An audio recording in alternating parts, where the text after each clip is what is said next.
suis installée tranquillement, chill sur le canapé, juste avant d'aller travailler. Vous connaissez la petite routine, je filme avant d'aller bosser.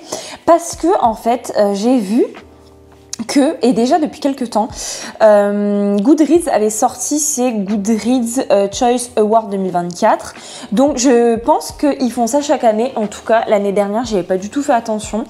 Et c'est tout simplement comme les Energy Music Awards, sauf que c'est pour les livres Goodreads. Et en fait, il y a des classifications des livres Goodreads selon les catégories. Et en fait, on vote jusqu'à ce que le livre de l'année soit choisi. Et donc aujourd'hui, j'avais envie de regarder la catégorie Romantaisie. Donc je vais faire une capture vidéo de mon écran d'iPhone et je vais vous le diffuser juste ici ou juste là parce que j'ai vraiment envie de regarder la catégorie Romantaisie. J'avais regardé vite fait la catégorie romance. Mais c'est absolument pas des romances que je connais et je voulais voir s'il y avait une catégorie dark romance parce que là ça m'aurait intéressé, mais je vais re-regarder au cas où. Il n'y a pas. Il n'y a pas. Comme catégorie, il y a fiction, fiction historique, mystère et thriller, romance, donc romance classique, romantaisie, fantasy, horreur, science-fiction, nouvelle, audiobook, fantasy young adulte, fiction young adulte, non-fiction, donc ça doit être, enfin, les livres un peu plus réalistes, mémoire et histoire et biographie. Donc là, clairement, la catégorie qui m'intéresse le plus, c'est Romantaisie. Et parce que du coup, je vais voter. Enfin, comme vous le voyez, j'ai déjà voté. Donc, j'ai parcouru la catégorie il y a quelques semaines déjà. Et mon premier vote, ça a été, donc, bien sûr... donc là, c'est les catégories en anglais, mais A Fate Inked in Blood de Daniel L. Jensen. Donc, le livre en français, c'est quoi déjà ? Un destin ancré dans le sang, donc qui est la meilleure romantaisie de l'année pour moi, parce que vous allez le voir dans les autres romantaisies, en fait j'en ai pas lu énorme, et déjà comparé à ce que j'avais sauvegardé la dernière fois sur mon téléphone, il y en a beaucoup moins. Donc je pense qu'il y a un tri qui a été fait déjà avec les votes. Donc j'ai envie d'explorer un petit peu les livres qu'il y a aujourd'hui, parce que j'ai envie de choisir une romance là-dedans. Une romantaisie là-dedans. Sachant qu'il y en a beaucoup, c'est des tomes 3, enfin des tomes... c'est pas le premier tome, quoi. Et parce que en fait, à chaque fois, ce qui m'arrive, c'est que je lis des romantaisies, hein, certes, mais arrivé à certaines romantaisies, je me dis « Ah, mais celle-là, je l'ai pas lue. Ah, mais celle-là, je l'ai pas lue. » Et je me rends compte que toutes les romantaisies populaires en fait à chaque fois, je ne les ai jamais lues. Sauf que là c'est une sélection comment on dit internationale, c'est-à-dire que les 3/4 des livres sont en anglais et ne sont pas encore traduits. Mais là ça m'intéresse pas en fait, puisqu'il y avait la dernière fois, il y avait beaucoup plus de livres. Donc je vais prendre, si vous me le permettez, la sélection de la dernière fois. Ouais, il y en avait beaucoup plus la dernière fois. Donc je prends la sélection de la dernière fois. Je vais pas prendre la sélection de cette année. Donc heureusement, la dernière fois, j'avais fait une capture d'écran de la sélection. Mais du coup, c'est des livres qui n'ont pas été retenus. Non, ce sera pas donc les livres de l'année, me n'empêche. J'ai un petit peu baissé du coup l'écran. Donc je vais jongler entre du coup mes captures d'écran et Amazon pour voir de quoi ça s'agit. Donc le premier livre, il s'agit de Fantasma. Donc c'est apparemment le premier tome de Wicked Games. Donc là pareil, je vais aller voir si ça a été traduit en français. Mais en fait ce qui me saoule, c'est qu'il y a plein de livres qui sont traduits en allemand. Genre les traductions allemandes, clairement, ça y va, mais que l'allemand apparemment. Donc c'est Fantasma, donc c'est une dark fantasy romance, donc de Kaylee Smith. Et comme à chaque fois qu'il y a des livres en anglais, Je vais passer par Google Traduction parce que sinon ça va être beaucoup trop long à traduire. Si je vous fais le résumé comme ça à brûle pour point sans Google Traduction, ça va être un petit peu long. Donc d'après ce que je vois, c'est le top 10 best-seller et sensation TikTok. Écoutez, de toute façon, il y a beaucoup de livres qui sont dans les Goodreads Choice Awards qui sont des phénomènes TikTok. Et désolée si je vous regarde pas trop, puisque du coup, je regarde mon téléphone. Je ne peux pas avoir les yeux partout. Donc ça, c'est la vie d'une booktubeuse. Bienvenue à Fantasma. Il n'y a que 2 règles au jeu. Rester en vie et ne pas tomber amoureux. C'est clairement le début de... Comment ça s'appelle cette romantaisie déjà ? D'une romantaisie avec des épreuves là et des vampires. Bon, elle là, je la mets quelque part. Lorsque la sœur d'Ophélie disparaît, il n'y a qu'un seul moyen de la sauver. Ophélia doit participer à Fantasma, un concours mortel dans un manoir hanté. Oh, manoir hanté. Et réclamer son prix un seul souhait. Mais oui, mais c'est pareil.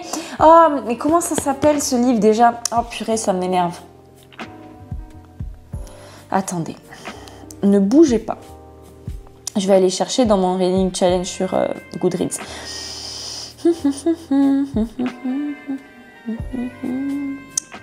En cours de recherche. C'est pas ça du tout. Mais il est où ce truc ? Le serpent et le descendant de la nuit. Voilà. C'est clairement le début du résumé, c'est pareil. Fantasma est un labyrinthe de couloirs tortueux, de salles de bal somptueuses, de démons et de tentations. Mais ça a l'air trop bien. Ophélie devra faire face à 9 défis, chacun plus dangereux les uns que les autres. Il n'y peut avoir qu'un seul vainqueur et les autres concurrents ne reculeront devant rien pour éliminer leurs rivaux. Chaque jour, la maison crée de nouveaux monstres, mais alors que les peurs d'Ophélie menacent de l'envahir, un mystérieux inconnu lui propose une bonne affaire. Charmant, arrogant et terriblement attirant, Blackwell prétend qu'il peut la guider à travers les épreuves mortelles à venir. Tout ce qu'il demande en retour, c'est 10 ans de sa vie. Ophélie sait qu'elle ne devrait pas lui faire confiance. Blackwell ne semble pas dangereux, mais les apparences peuvent être trompeuses. Pire encore, elle ressent une attirance sombre et irrésistible qui les rapproche de plus en plus.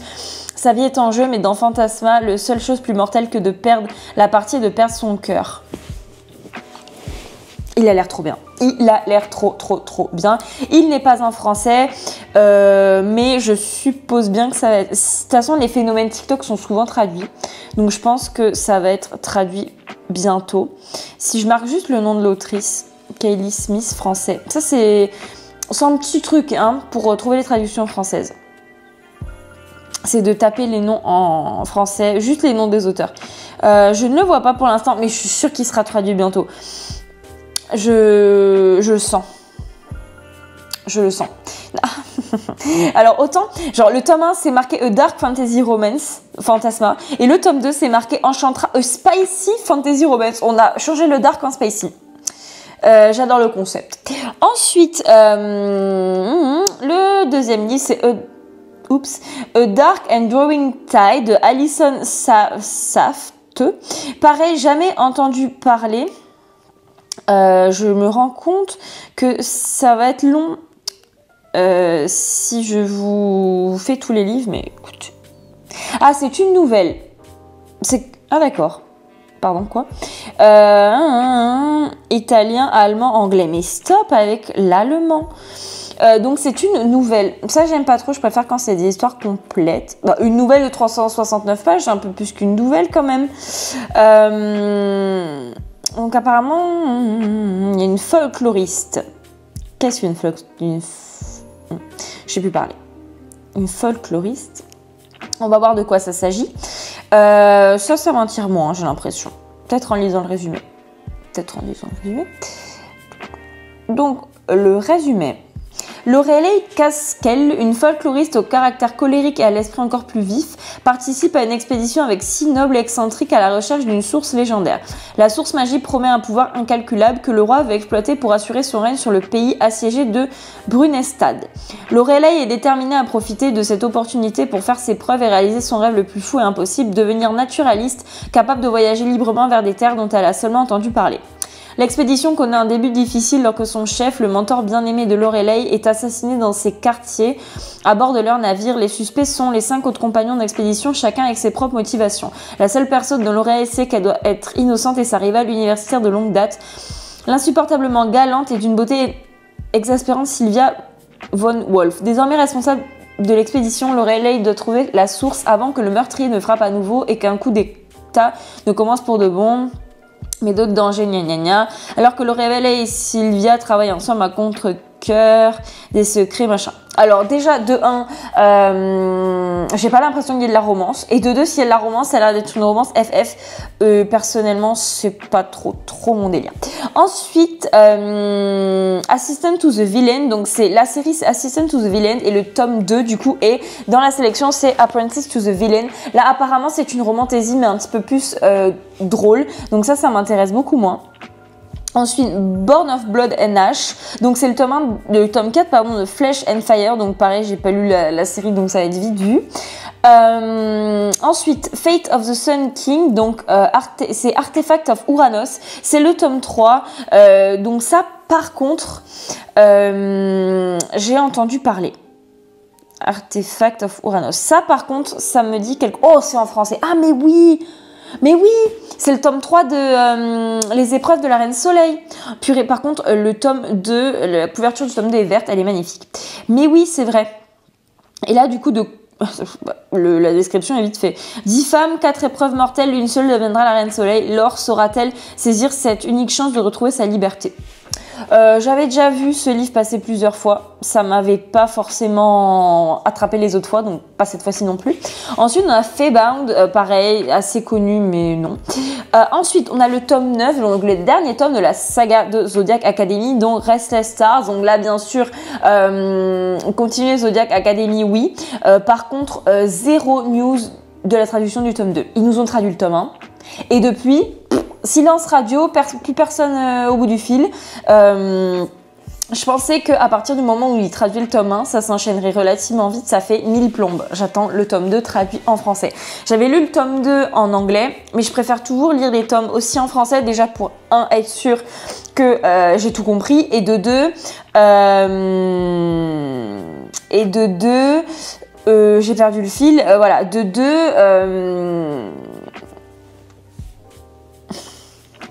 J'ai perdu totalement ce que je voulais dire. De 2, bah, je sais pas, inventer une raison parce que moi j'ai plus rien. Mais du coup, je sais pas quand est-ce que qu'on a traduit le tome 2 en français. Donc, ah oui, de 2, c'est bon. De 2 parce que ça va plus vite à lire en français. Voilà. Donc, bah, pour l'instant, du coup, bah, non. Ensuite, on a The Honey Witch, qui, j'ai entendu dire, est plus une cozy fantasy que réellement une romantaisie, mais c'est pas trop mon délire de livre, mais la couverture est incroyable. Ensuite, on va passer très vite là-dessus parce que ça va me saouler. Le tome 4 de la saga de ce Perséphone. À quelle heure c'est une romantaisie et à quelle heure ça se retrouve dans cette sélection? Je ne comprends pas comment cette saga a eu autant de fame et autant de... Voilà, autant de fame, autant de hype, alors que personnellement j'ai lu le tome 1 et j'ai trouvé ça affreux. Ensuite, là on parle d'un truc intéressant. Quicksilver, donc qui est le tome 1 de Fée and Alchemy de Callie Hart, qui est le phénomène TikTok absolu. Je pense que ce sera ce livre qui va gagner honnêtement le Goodreads Award dans je sais pas dire. Dans cette catégorie parce qu'il a fait un foin sur TikTok incroyable, sur Booktube également. Apparemment, il va être traduit en français, donc j'attends la traduction pour le lire. Ensuite, The Games Gods Play de Abigail Owen. La couverture me plaît pas. Vous savez, moi, ça va, voilà. Ensuite, on a Un destin ancré dans le sang. J'attends le tome 2 avec grande impatience puisque c'est un de mes coups de cœur de 2024, voire le coup de cœur 2024. Ensuite, Promise of Peridot, donc c'est le tome 2 de The Sacred Stone. Désolée pour mon accent anglais, mais aujourd'hui, j'ai pas envie de faire d'efforts. Je vais voir de quoi ça parle. C'est en anglais. Ah oui. Le tome 1, c'est A Down of Onyx. Mais ça a été traduit en français, ça, non? Purée, par contre, mais c'est ça qui est chiant. C'est qu'on sait pas les noms en français et ça les trouve pas. Donc, Down on Onyx français. Pas du tout ça. Ça m'a trouvé un truc. C'est absolument pas ça. Je sais que ça a été traduit et je me souviens plus. Ah oui, bah, tout simplement sous le même titre. Une nouvelle série de fantasy palpitante. Wow. Arwen n'avait jamais pensé être courageuse. Pourtant, lorsque des soldats ennemis parviennent jusqu'à son village, elle n'hésite pas à offrir sa vie pour protéger sa famille. Faite prisonnière et emmenée dans le royaume le plus dangereux du continent, elle doit utiliser ses étranges capacités magiques pour soigner les soldats du cruel roi d'Onyx. Et impossible d'affronter seuls les bois anciens et maléfiques qui entourent le château, coopérer avec un autre prisonnier pourrait être son seul chemin vers la liberté. Malheureusement, celui-ci est aussi exaspérant que rusé et ne semble pas particulièrement pressé de l'aider, ni même de s'évader. Tout en cherchant à s'échapper, Arwen découvre que le monde est bien plus vaste et plus compliqué qu'elle ne le pensait. Pourquoi le roi d'Onyx a-t-il attaqué un royaume dépourvu de ressources? Quelles sont les véritables causes de la guerre qui fait rage? Il a l'air bien celui-là. Il a l'air bien et en français. Donc c'est deux critères qui me correspondent beaucoup. Ensuite, A Crown This Cold and Heavy, qui est le tome 3. Qui est le tome 3 de quoi? Stacy Stark. Qui est le tome 3 de... Stark. Je sais que je l'ai mal écrit. Hein. Je l'ai mal écrit. Stark. Il n'y a pas le S à la fin. Pourquoi ça ne me le trouve pas? Stacia, purée, mais j'avais du mal hein, aujourd'hui. Stacia Stark. Oui, un royaume si cruel et merveilleux. Pareil, on en a entendu énormément parler. Ah oui, c'est une histoire où en gros tous les humains viennent au monde avec un pouvoir magique, mais les dieux s'emparent de ce pouvoir et en échange ils protègent les frontières contre les fées. Les rares humains qui conservent leurs dons sont brûlés vifs. Lorsque le pouvoir interdit de Priscilla est découvert, leur femme est obligée de fuir. Pour survivre, elle passe un marché avec Lorient, le mercenaire qui l'a débusqué. Elle accepte de l'aider à se faufiler dans la capitale. Et en échange, il lui apprendra à manier le son pouvoir qui est la clé de sa survie. Oui. Ça me parle. Ça me parle énormément aussi et en français. Ensuite, on a The Spell Shop, qui a l'air d'être une cozy fantasy également. Ensuite, on a un tome 1, Blood of Hercules. Ça a l'air d'être un truc sur la mythologie, donc bof. Ensuite, on a le tome 3 de Crescent City. Et honnêtement, à propos de Crescent City, je comprends pas comment ça fait autant de fois, puisque... Oh non. Ah si, c'est bon, je croyais que l'enregistrement d'écran ne se faisait plus. Crescent City, je comprends pas. Je comprends pas parce que comment on peut décemment lire des livres qui font la taille d'une brique, je ne sais pas. Ensuite, on a le tome 5 de la saga Guild, donc la saga d'Oren, où j'avais commencé le tome 3 et pour une sombre raison, je l'avais arrêté pour lire autre chose. Donc il serait temps que je le finisse. Donc ça, je sais que je le finirai un jour. Ensuite, When the Moon Hatch, bien sûr, j'ai trop hâte de le lire, mais j'attends qu'il sorte en français et apparemment c'est prévu.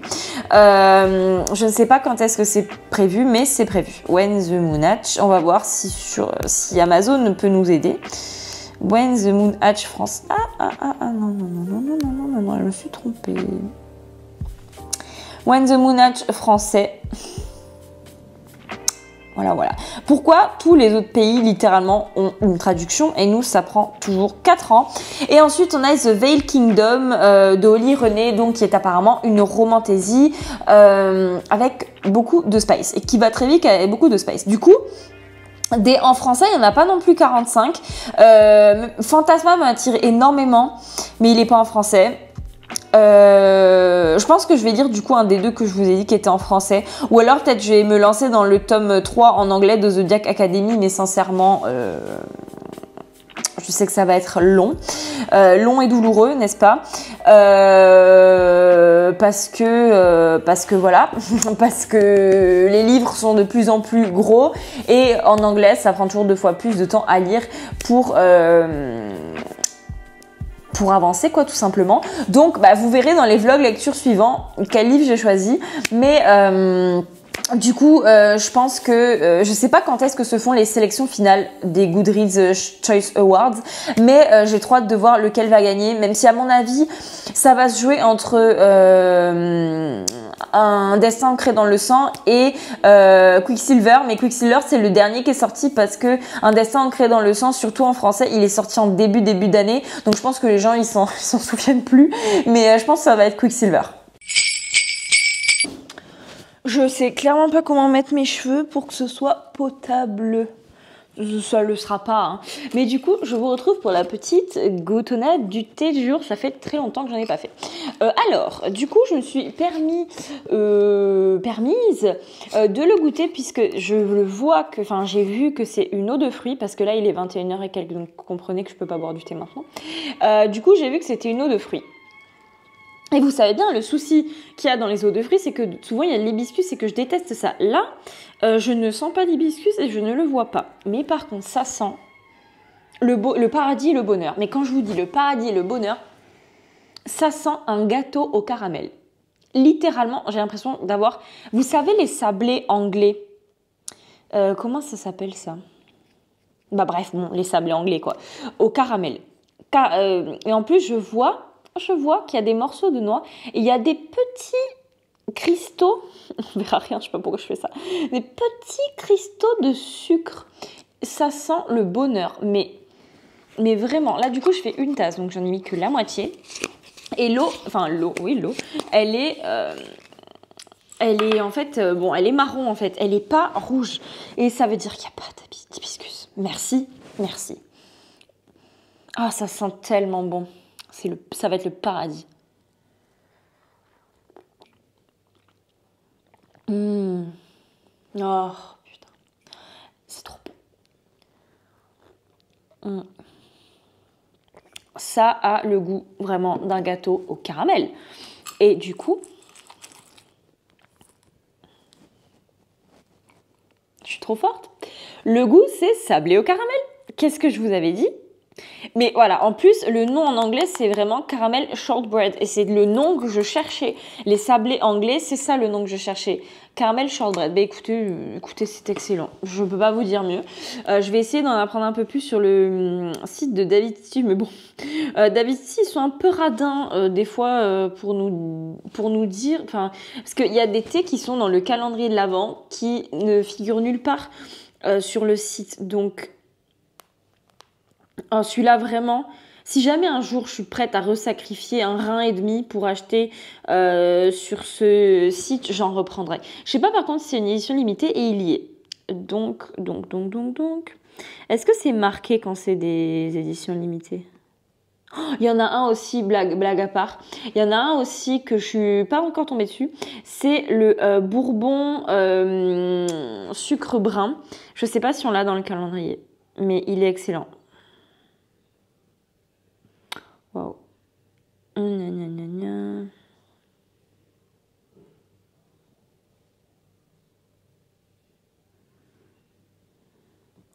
Qu'est-ce qu'ils nous en disent? Hop là. Ah, c'est ça, il y a des cristaux de... Il y a tout ça. Il y a de la pomme, des raisins, du sucre brun, des arômes d'amandes et de noisettes, une baie, je ne sais pas à quoi ça correspond, willow bark. C'est quoi willow bark? Attendez, on fait des petites recherches de traductions. Qu'est-ce que c'est willow bark? In French, please. Écorce de saule blanc. Bon, c'est pas ça qu'on sent. Hein. Des noisettes, des cerises acidulées, des framboises et bon, du faux sucre. Mais écoutez, il est incroyable. Je peux pas vous dire mieux, il est incroyable. Pour l'instant, c'est littéralement mon préféré depuis le début. Bref. Sur ce, je vais aller colorier avec ma petite tisane qui est trop bonne. Si un jour vous voulez vous aussi vendre un rein pour commander sur David, allez-y, au moins celui-là il vous décevra pas. Et pour ceux qui n'ont pas suivi, pourquoi je dis vendre un rein? Parce qu'en fait, littéralement, ce calendrier m'a coûté un rein. Puisque David Tea est un site anglais et canadien de thé qui ne livre pas en France. Donc du coup, pour se les faire livrer en France, il faut passer par du coup un site style Shipito, donc qui réceptionne vos colis, qui les renvoie. Donc j'ai dû payer en fait tout simplement du coup ma commande déjà. J'ai dû payer du coup les frais pour envoyer du coup mon colis des États-Unis jusqu'en France et c'est absolument vraiment pas donné. Plus j'ai eu un jour un gentil mail qui me disait « Votre colis est à la douane, il y a tant à payer de frais de douane, soit vous payez, soit votre colis, il repart. » Donc, en plus, j'ai les frais de douane. Et j'étais bien dégoûtée. Donc, je suis très contente de ce calendrier de l'Avent et j'ai envie de dire, même si j'étais pas contente, je serais contente quand même vu le prix que j'ai mis dedans. Honnêtement, j'ai payé autant, je pense, de transport que du calendrier en soi. Mais le calendrier, je le regrette absolument pas, il est génial. Il est vraiment génial et celui-là de thé encore plus. Bref, du coup, c'est la fin de ce Vlogmas. J'allais boire un coup, mais en fait non. C'est la fin de ce Vlogmas. N'hésitez pas à me dire dans les commentaires ce que vous avez pensé des Goodreads Choice Awards, si vous avez vu en fait. Parce que moi, littéralement, avant l'année dernière, je ne savais même pas qu'il y avait des Goodreads Choice Awards. Et disons que moi et ma super tasse mignonne de Noël, je vous montre ma petite tasse de Noël parce que elle est incroyable. On vous souhaite une bonne journée, une bonne soirée et on vous dit à demain.